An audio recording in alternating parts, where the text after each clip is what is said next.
Hi అండి, welcome to నివేటన్. ఈరోజు మనం గోధుమ పిండి బోండాలు ఎలా చేసుకోవాలో చూద్దాము. ఫస్ట్ ఒక 2 కప్స్ గోధుమ పిండి వేసుకుంది. దాని తర్వాత 1 కప్పు బియ్యం పిండి వేసుకోవాలి. సేమ్ అదే కప్పుతో 1 కప్ పెరుగు వేసుకుందాము. తర్వాత ఇందులో కొంచెం పసుపు, 1 స్పూన్ కారం, కొద్దిగా ఉప్పు, 1/2 స్పూన్ జీలకర్ర వేసుకుందాము.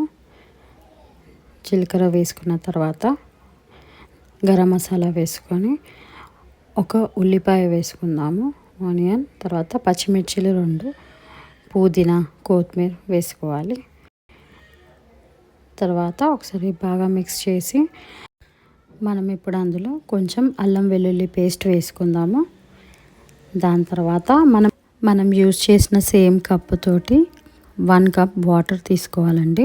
వాటర్ వేసుకొని బాగా మిక్స్ చేసుకుంటే ఇలాంటి కన్సిస్టెన్సీ రావాలి.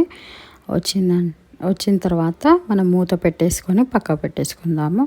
ఒకవేళ సరిపోలేదు అనుకుంటే కొంచెం వాటర్ యాడ్ చేసుకోవచ్చు. ఒక 10 మినిట్స్ పక్కకు పెట్టుకోవాలండి. ఇప్పుడు ఆయిల్ వేడి చేసి మీడియం ఫ్లేమ్లో పెట్టి లోపల గోధుమ పిండి అనేది ఉడకాలి కాబట్టి మీడియం ఫ్లేమ్లో కుక్ చేసుకోండి.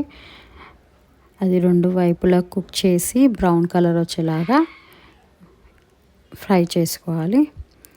సో అంతే అండి, హెల్తీ గోధుమ పిండి బోండాలు రెడీ అయిపోయాయి. మైదా పిండితో హెల్త్ బాగుండదు కాబట్టి ఒకసారి గోధుమ పిండితో ట్రై చేద్దామని చేశాను. చాలా బాగా వచ్చాయి. సో మీరు కూడా ట్రై చేస్తారనేసి మీకు ఈ రెసిపీ చూపిస్తున్నాను. Thanks for watching. Please subscribe.